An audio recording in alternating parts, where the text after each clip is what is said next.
આજના virtual classroom training સેશનમાં આપ સૌનું હાર્દિક સ્વાગત છે. આજે હું આઈટીઆઈમાં ચાલતા ડ્રાફ્ટ્સમેન સિવિલ ટ્રેડ અંતર્ગત કેનાલ લોન્જિટ્યુડલ સેક્શનલ અને ડિસ્ટ્રીબ્યુટરી લેસન વિશે આપ સૌને તાલીમ સહ માર્ગદર્શન આપીશ. શરૂ કરીએ આજનું લેસન. કેનાલ લોન્જિટ્યુડલ સેક્શનલ અને ડિસ્ટ્રીબ્યુટરીઝ. નહેરની રચનામાં ખોદાણની ઊંડાઈ સંતુલિત ઊંડાઈ જેટલી રાખવામાં આવે છે, તો તેમાંથી જે માટી નીકળે છે તેનાથી તેના પાળા બંધાઈ રહે છે. તેથી નહેરની રચનાનું ખર્ચ ઓછો આવે છે, પરંતુ નહેરની આખી લંબાઈમાં આવી રચના કરવી શક્ય નથી. કોઈ ભાગના નહેરને સંપૂર્ણ ભરાવ એટલે કે ફિલિંગમાં આવ્યો હોય તો કોઈ ભાગમાં સંપૂર્ણ કટાઈ એટલે કે કટિંગમાં આવ્યો હોય છે. આમ નહેરમાં સંપૂર્ણ કટાઈમાં, બીજો ભાગ સંપૂર્ણ ફિલિંગમાં, ત્યાર પછી ત્રીજો ભાગ અંશતઃ કટાઈ અને ભરાવીમાં આવ્યો હોય છે. આમ નહેરના ક્રોસ સેક્શન પ્રમાણે 3 ભાગો પડે છે, જેમાં પહેલાં આપણે નહેરને સંપૂર્ણ ખોદીને બનાવીએ છીએ, એટલે કે જે પણ માટી છે તેને કટિંગ કરીને બનાવીએ છીએ. ત્યાર પછી બીજા ભાગમાં આપણે નહેરને એટલે કે જે નહેરની જે રચના કરવાની છે તેમાં જે કંઈ માટીની જરૂરિયાત પડે તે બીજી જગ્યાએથી લાવીને પુરાણ કરીને એની નહેરની રચના કરીએ છીએ. ત્યાર પછી ત્રીજા પ્રકારની નહેરમાં આપણે જે માટીનો ખોદાણ કરીએ છીએ તેટલી જ માટીનો આપણે પુરાણ તરીકે ઉપયોગ કરીએ છીએ. આમ નહેરના 3 ભાગો પડે છે, જે આપણે અહીં આગળ આકૃતિમાં જોઈ રહ્યા છે. અહીં આગળ cross section of an canal in a partial cutting and filling. અહીં આગળ જે રચના કરવામાં આવેલી છે તેમાં નહેરની જે રચના દેખાઈ રહી છે તે ખોદાણ કરીને બનાવવામાં આવેલી છે. ત્યાર પછી તેના ઉપર એ જે પાડાઓ બનાવવામાં આવેલા છે તે ફિલિંગ કરીને બનાવવામાં આવેલા છે. ત્યાર પછી canal section in fully cutting એટલે કે જે કંઈ નહેરની રચના કરવામાં આવેલી છે તેને પૂરેપૂરી એટલે કે ખોદાણ કરીને બનાવવામાં આવેલી છે. ત્યાર પછી ત્રીજી રચનામાં canal cross section fully in filling એટલે કે જે કંઈ નહેરની રચના કરવામાં આવેલી છે તેમાં સંપૂર્ણ ભાગનું આપણે પુરાણ કરીને રચના કરવામાં આવેલી છે. જેમ આપણે આગળ પરિચયમાં માહિતી મેળવી કે નહેરની ક્રોસ સેક્શન પ્રમાણે આપણે 3 ભાગોમાં વહેંચણી કરેલી છે, જેમાં પહેલાં આપણે નહેરની જે રચના છે તેને થોડી ખોદીને બનાવેલી હતી, એટલે કે થોડી ખોદી અને પુરાણ કરીને બનાવેલી હતી. ત્યાર પછી બીજી રચના હતી જેમાં સંપૂર્ણ નહેરનો ખોદાણ કરીને બનાવવામાં આવેલો હતો. ત્યાર પછી ત્રીજી રચના છે જેમાં નહેરને આપણે પુરાણ કરીને બનાવીએ છીએ. તો આ હતા નહેરના રચનાના 3 પ્રકારો. જ્યારે જમીન તલ નહેરના કાંઠાથી ઊંચું હોય ત્યારે તેમાં તે કટાઈમાં હોય છે. જ્યારે જમીનનું લેવલ નહેરના તળિયાના લેવલથી નીચું હોય ત્યારે તે ભરાવમાં હોય છે. જ્યારે જમીનનું લેવલ નહેરના કાંઠા અને તેના તળિયાના લેવલની વચ્ચે હોય ત્યારે તે અંશતઃ કટાઈ અને ભરાવમાં હોય છે. નહેરની આડછેદના જુદા જુદા ભાગો. તેમાં છે પહેલાં જમીનની પહોળાઈ, બાજુના ઢાળ, ત્યાર પછી છે બમ, ત્યાર પછી છે ફ્રીબોર્ડ, ત્યાર પછી છે પાડા, ત્યાર પછી છે સેવા માર્ગ અને નિરીક્ષણ માર્ગ, ત્યાર પછી નહેરનો અનુલંબ છેદ, ત્યાર પછી છે ડવલા, ત્યાર પછી છે બોરોવેટ અને સ્પોઇલ બેંક. આ નહેરની જે રચના કરવામાં આવે છે તેમાં આટલા ભાગોનો સમાવેશ થાય છે, જેને આપણે વિગતવાર માહિતી મેળવીશું. અહીં આપણે આકૃતિમાં જે આપણે ભાગો જોઈ ગયા તે અહીં આ જે કેનાલ સેક્શન છે તેની બાજુનો ભાગ બમ તરીકે ઓળખાય છે. અહીં આપણે રોડવેઝ છે એટલે કે નહેરની આજુબાજુ બનાવવામાં આવેલા ઇન્સ્પેક્શન વે છે. ત્યાર પછી નહેર પરથી જે રોડ પરથી જે પાણી વહે છે ચોમાસાની ભાગોમાં તે આ બાજુની ડ્રેનમાં જાય છે. અહીંનો ભાગ ડવલા તરીકે ઓળખાય છે. ત્યાર પછી આ બેંક એટલે કે પાળા બનાવવામાં આવેલા છે. પાળાની બંને બાજુએ બનાવેલા હોય છે, જે આપણને આકૃતિમાં દેખાઈ રહ્યા છે. અહીં આગળ સ્પોઇલ બેંક બનાવવામાં આવેલી છે. આ છે ક્રોસ સેક્શન નહેરના જે ક્રોસ સેક્શન છે એટલે કે એનો જે આડછેદ છે તે અહીં આગળ બનાવેલો છે.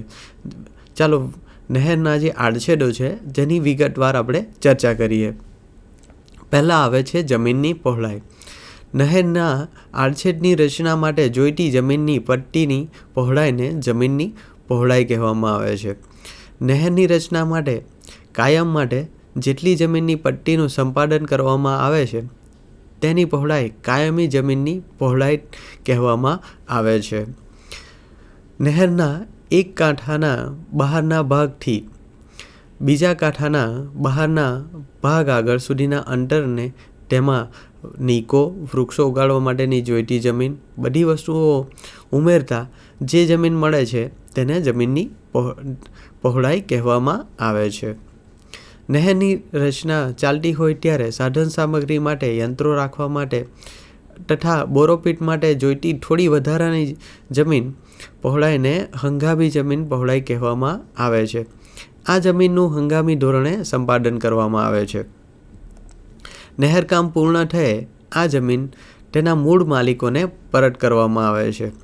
આ જમીન હંગામી ઉપયોગ માટે માલિકોને વળતર ચૂકવવામાં આવે છે. નહેર કટાવમાં હોય ત્યારે કે ભરાવમાં હોય તો પણ તેની બંને બાજુએ ધસી ન પડે તે બાજુએ ઢાળ રાખવા જોઈએ. નહેર ભરાવમાં હોય ત્યારે તેની બાજુઓને જે ઢાળ આપવામાં આવે છે તેના કરતાં તે કટાવમાં હોય ત્યારે વધુ ઢાળ આપવામાં આવે છે. કારણ કે બાજુઓ ભરાની બાજુઓ કરતાં વધારે સ્થાયી હોય છે. નહેરની બાજુઓના ઢાળ જમીનના પ્રકાર કે કટાઈની ઊંડાઈ કે ભરાવની ઊંચાઈ ઉપર આધાર રાખે છે. સખત જમીન માટે વધારે સીધા હોય છે, જ્યારે જમીન પોચી હોય ત્યારે માટે સપાટ હોય છે. જમીનના પ્રકાર પ્રમાણે જુદા જુદા ઢાળ કેટલા રાખવા જોઈએ તે સમગ્ર અહીં કોઠામાં દર્શાવવામાં આવ્યું છે.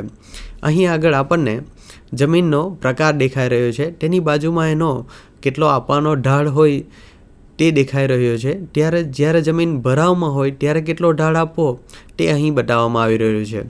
પહેલાં છે જમીનનો પ્રકાર સખત ખડક.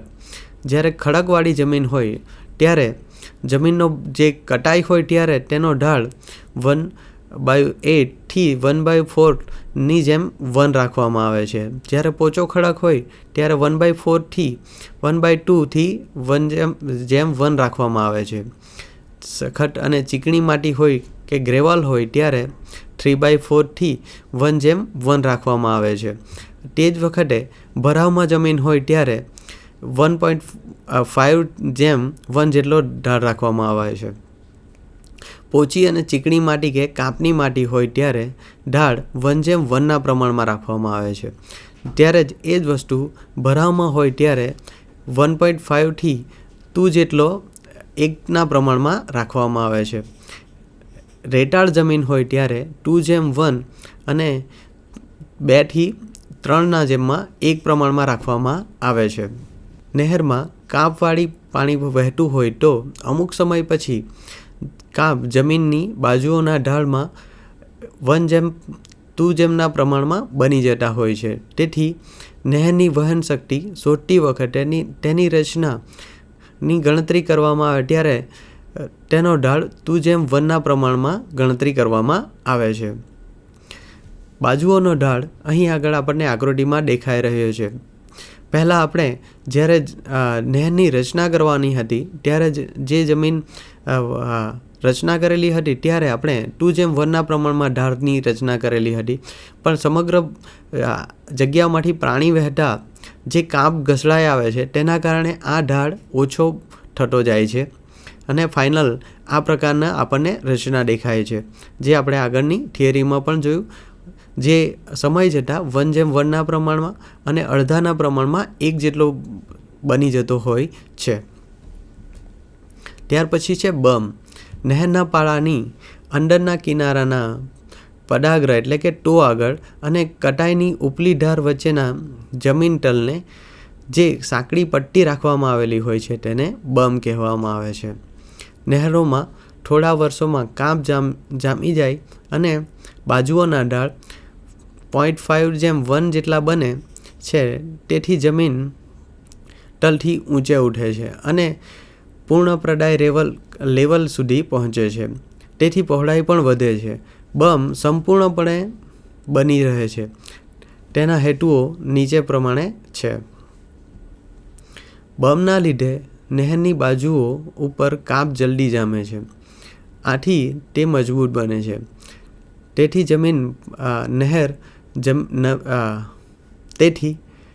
નહેર ફાટવાનો ભય ઓછો થાય છે.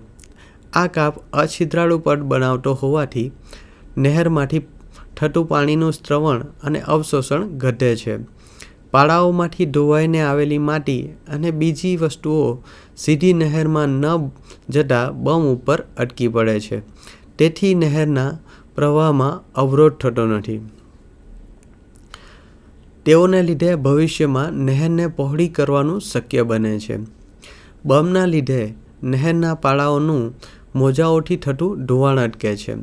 નહેરનું અસ્ટર કરવું હોય, તેના તળિયેથી કાપ કાઢવો હોય, કામગીરી માટે બમ જગ્યા ખૂબ જ જરૂરી બને છે.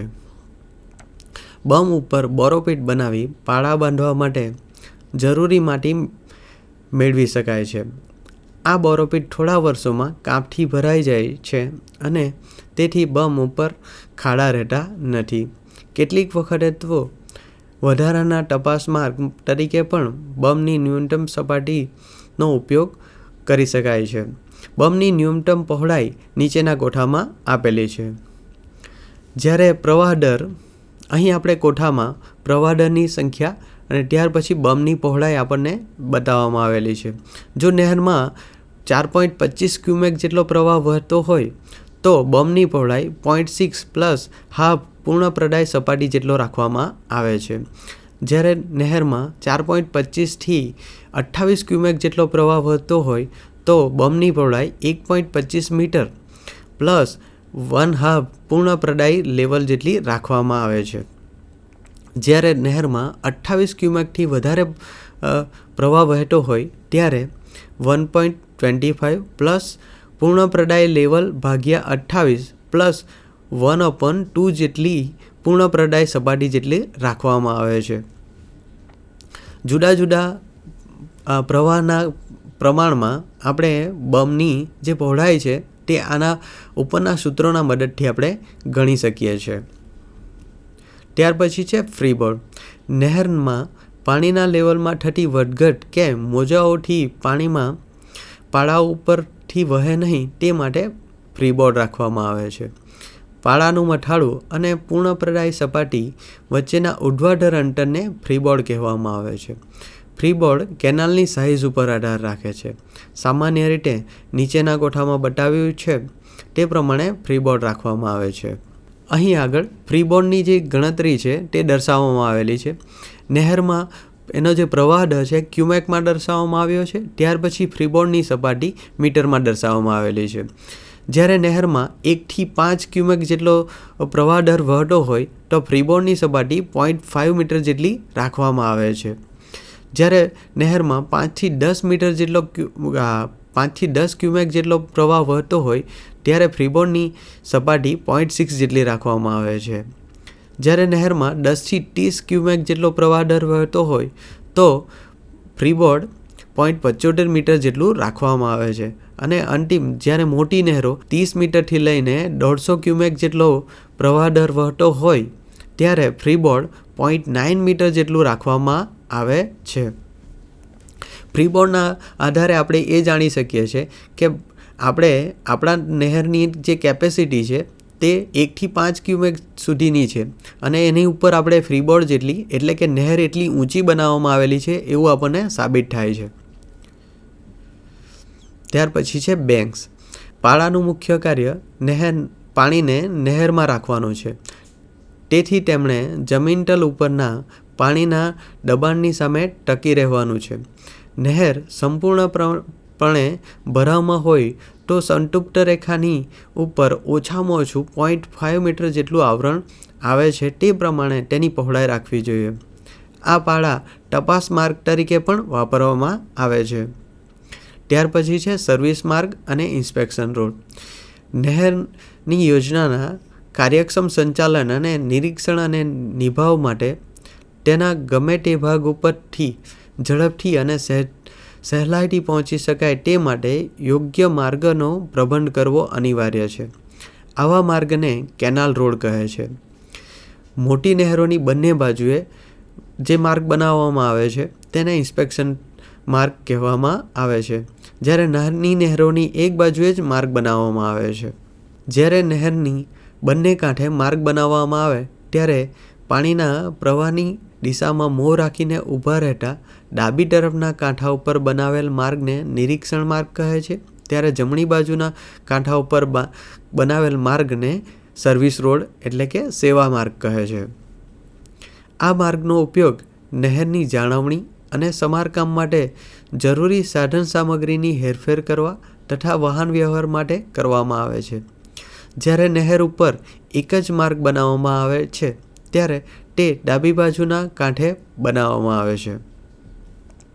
કેનાલ રોડ મોટે ભાગે કાચા રોડ એટલે કે મેટલ વગરના હોય છે અને તેઓ માત્ર હળવા વાહનો માટે અનુકૂળ હોય છે. જો તેમને જાહેર વાહન વ્યવહાર માટે ઉપયોગમાં લેવાના હોય તો તેના પર મેટલ પાથરી પાકા બનાવવા જોઈએ. ત્યાર પછી છે ડોવલા. નિરીક્ષણ માર્ગના નહેરની તરફની બાજુએ તેની ઉપર બનાવેલા નાનો પાડો કે જેની ઊંચાઈ નિરીક્ષણ માર્ગની સપાટીથી 0.3 મીટર અને જેના મથાળાની પહોળાઈ 0.3 મીટરથી 0.6 મીટર જેટલી હોય છે તેને ડોવલા કહેવામાં આવે છે. ડોવલાના બાજુઓના ઢાળ 1:1.5 પ્રમાણમાં અથવા તો 2:1 પ્રમાણમાં રાખવામાં આવે છે. નિરીક્ષણ માર્ગ ઉપર દોડતા વાહનોની સલામતી માટે તેને બનાવવામાં આવે છે. અહીં આગળ આપણે ડોવલાની જે રચના છે જે જોઈ રહ્યા છે. સર્વિસ રોડની બાજુમાં એક ઊંચો પાડો બનાવવામાં આવેલો છે જેને ડોવલા કહેવામાં આવે છે. આપણે આગળ જોયું તેમ સર્વિસ રોડ ઉપર જે વાહનો દોડે છે તેની સલામતી એટલે કે જ્યારે કોઈ પણ વખતે આ પાડો ક્રોસ કરીને એ વાહન જે આપણા નહેરના માર્ગમાં ન જઈ રહે એ માટે ડોવલાની રચના કરવામાં આવેલી હોય છે. જેમ આપણે આગળ જોયું તેમ 1.5 થી 1 જેટલો એનો ઢાળ રાખવામાં આવે છે અને સર્વિસ રોડની બાજુમાં એને બનાવેલો હોય છે જે 0.3 મીટર એટલે કે 1 ફૂટ જેટલી ઊંચાઈ ધરાવે છે અને ઉપરની એની જે પહોળાઈ છે એ પણ 0.3 મીટરથી 0.6 મીટર જેટલી રાખવામાં આવેલી હોય છે. ત્યાર પછી છે બોરોપીટ. નહેરની રચનામાં ભરાવ માટે જોઈતી માટીનો રાશિ ખોદાણકામ કરતાં નીકળતી રાશિ કરતાં વધારે હોય તો ભરાવ માટે જોઈતી વધારાની માટી મેળવવા માટે જે ખાડો કરવામાં આવે છે તેને બોરોપીટ કહેવામાં આવે છે.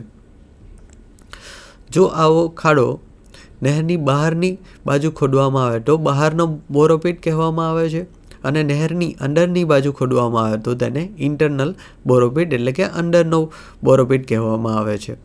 બહારના બોરોપીટમાં પાણી ભરાઈ રહેતા મચ્છરોનો ઉપદ્રવ થાય છે, તેથી અંદરના બોરોપીટ માટે આગ્રહ રાખવો જોઈએ.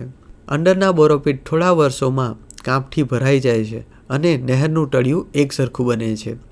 જ્યારે બહારના બોરોપીટની જરૂર પડે ત્યારે તેની ઊંડાઈ 0.3 મીટર કરતાં વધુ રાખવી જોઈએ નહીં, જેથી નહેર બંધાઈ રહે તે પછી બોરોપીટવાળી જમીન તેમના મૂળ માલિકોને પરત આપતા તેઓ તેને પુનઃસાધિત કરીને ખેતીમાં ઉપયોગ લઈ શકે છે. બહારના બોરોપીટ નહેરના પાળાના બહારના પદાગ્રહથી નાની નહેર માટે 5 મીટર અને મોટી નહેર માટે 10 મીટરના અંતર પછી ખોદવા જોઈએ. અંદરના બોરોપીટની ઊંડાઈ 1 મીટર કરતાં વધુ રાખવી જોઈએ નહીં અને તેની પહોળાઈ નહેરના તળિયાના પહોળાઈથી અડધી હોવી જોઈએ. તેમજ 2 બોરોપીટ વચ્ચે તેમની અડધી લંબાઈ જેટલું અંતર છોડવું જોઈએ. ત્યાર પછી છે સ્પોઇલ બેંક. નહેરના બાંધકામ વખતે ખોદાણ કરતાં નીકળતી માટી પાળા બાંધવા માટે જોઈતી માટી કરતાં વધારે હોય તો તેને સ્પોઇલ બેંક બનાવવામાં આવે છે. જો આ વધારાને માટીનો જથ્થો ઓછો હોય તો તેના ઉપયોગ સેવા માર્ગને પહોળો કરવા માટે કરવામાં આવે છે. પરંતુ સેવા માર્ગ અમુક કદ કરતાં વધારે પહોળો બનાવી શકાતો નથી, કારણ કે તેમ કરતાં તેની જાળવણીનું કાર્ય મુશ્કેલ બને છે. વધારાની માટીના જથ્થાને પ્રમાણમાં નહેરની એક બાજુએ કે બંને બાજુએ સ્પોઇલ બેંક બનાવવા જોઈએ. સ્પોઇલ બેંકની ઊંચાઈ 4 મીટર કરતાં વધુ રાખવી જોઈએ નહીં, તેમજ તેની સળંગ લંબાઈમાં ન બનાવતા તેની આશરે 100 મીટરના અંતરે પાણીના નિકાલ માટે જગ્યા રાખવી જોઈએ. ત્યાર પછી છે નહેરનો અનુલંબ છેદ, એટલે કે લંબાઈની દિશામાં નહેરનું એનો સેક્શન. જમીનના ઉપર નહેરની લાઈન દોરી નક્કી થઈ ગયા પછી તેનો અનુલંબ છેદ આલેખવા માટે નીચેની કાર્યવાહી કરવામાં આવે છે. જમીન ઉપર નક્કી કરેલ નહેરની લાઈન દોરી ઉપર ચોકસાઈથી તલેક્ષણ કરી જમીનના લેવલ અને 200 મીટરના અંતરે આડછેદ માટે લેવલ લો. આ લીધેલા લેવલ ઉપરથી યોગ્ય ડેટમ ધારીને અનુલંબ છેદ દોરો. આ માટે ક્ષૈતિજ સ્કેલ 1 સેન્ટીમીટર બરાબર 100 થી 200 મીટર અને ઉર્ધ્વાધર સ્કેલ 1 સેન્ટીમીટરથી 5 થી 10 મીટર લો. નીકળતી નહેરના મુખ નિયંત્રકની આગળ સંદર્ભ માટે મૂળ નહેરના તળિયાનું લેવલ અને પૂર્વ પ્રદાય લેવલ દર્શાવો. મૂળ નહેરના પૂર્ણ પ્રદાય લેવલ કરતાં તેમાંથી નીકળતી નહેરનું પૂર્ણ પ્રદાય લેવલ 15 સેન્ટીમીટર જેટલું નીચું રાખો. મુખ નિયંત્રક આગળ શીર્ષ વ્યય એટલે કે હેડ લોસ ભવિષ્યમાં વધનાર પાણીની માંગ કાપના જામવા છતાં પાણીનો પ્રવાહ નહેરમાં આપી શકાય તે માટે આમ કરવામાં આવે છે. પૂર્ણ પ્રદાય લેવલ નહેરના મોટાભાગની લંબાઈમાં જમીન કરતાં થોડા સેન્ટીમીટર ઊંચું રાખો. આમ કરવાથી નહેર જલ વિભાજન રેખા ઉપર હોવાથી બધા સિંચાઈ ક્ષેત્રને સારી રીતે પાણી પૂરું પાડી શકશે. મૂળ નહેરમાંથી નીકળતી નહેરના તળિયાનું લેવલ તેના મુખ આગળ મૂળ નહેરના તળિયાના લેવલ કરતાં થોડું ઊંચું રાખો. આમ કરવાથી નહેરમાં વધુ પડતો કાપ દાખલ થશે નહીં. નહેરના તળિયાનો ઢાળ લેસીના રેજીમના ઢાળના સમીકરણથી અથવા તો વુડ ટેબલમાંથી મળતા ઢાળ જેટલો રાખો. જો જમીનનો ઢાળ લેસીના કે વુડના ઢાળ કરતાં ઓછો હોય તો જમીનનો પ્રાપ્ય મહત્તમ ઢાળ રાખો. આમ નહેરના કાપ જમા તે માટે ઓછો કાપ દાખલ થાય તેવા પગલાં ભરો. નહેરના તળિયાના ઢાળ કરતાં જમીનનો ઢાળ વધારે હોય તો નહેરનું તળિયું જમીનના લેવલ આગળ આવે તે પહેલાં નહેરના પ્રપાટ બનાવો. પ્રપાટનું પૂર્ણ પ્રદાય લેવલ એટલું નીચું લઈ જાઓ કે પ્રપાટના અડધા કિલોમીટરના અંતર પછી તે જમીનના લેવલ ઉપર આવે. શક્ય હોય ત્યાં સુધી નહેરની ઊંડાઈ સંતુલિત ઊંડાઈ જેટલી રાખો, જેથી આર્થિક દ્રષ્ટિએ નહેરનું રચનાનું કામ મોંઘું પડે નહીં. બોરોપીટ અને સ્પોઇલ બેંક બનાવવા ન પડે. અનુલંબ છેદના ડેટમ લાઇનની નીચેની માહિતી આપી છે. તેમાં પહેલાં છે અંતર, જમીનનું પૃષ્ઠ લેવલ, નહેરના તળિયાનું લેવલ, પૂર્ણ પ્રદાય લેવલ, પૂર્ણ પ્રદાય ઊંડાઈ, તળિયાનું પહોળાઈ, ભૂમિ જલતલના સપાટી, પાણીની સપાટીનો ઢાળ, કટાઈની ઊંડાઈ, ભરાઈની ઊંચાઈ, ખરબચડા ગુંડાકનું એનનું મૂલ્ય, બાજુઓના ઢાળ, પૂર્ણ પ્રદાયનો પ્રવાહ દર, પાણીનો બંધ, ફ્રીબોર્ડ, પાળાઓની પહોળાઈ, આઉટલેટ, નિયંત્રક, પુલો, ક્રોસ ડ્રેનેજ વર્ક અને નીકળતી નહેરો વગેરે દર્શાવવા જરૂરી છે. નહેરની જ્યારે પણ આપણે નહેરનો અનુલંબ છેદ એટલે કે લંબાઈની દિશામાં એનો સેક્શન બનાવીએ ત્યારે અહીં દર્શાવેલા સમગ્ર વસ્તુઓનો સમાવેશ કરવો જોઈએ, જે આપણે આગળ આ લેસનની અંદર જોયું છે. આ લેસનમાં આપણે નહેરનો જે સેક્શન છે તે કઈ રીતના વર્ક કરે છે, એનો ઉદ્દેશ્ય શું છે, તેના વિશે માહિતી મેળવી, તેમજ નહેરનો જ્યારે પણ લંબાઈની દિશામાં આપણે એનો અનુલંબ છેદ એટલે કે સેક્શન દોરવાનો થાય ત્યારે આપણે કઈ કઈ વસ્તુઓનો સમાવેશ કરવો જોઈએ તે આપણે આ લેસનની અંદર શીખી ગયા છે. તો આજનું લેસન અહીં પૂર્ણ કરીએ છીએ. આભાર.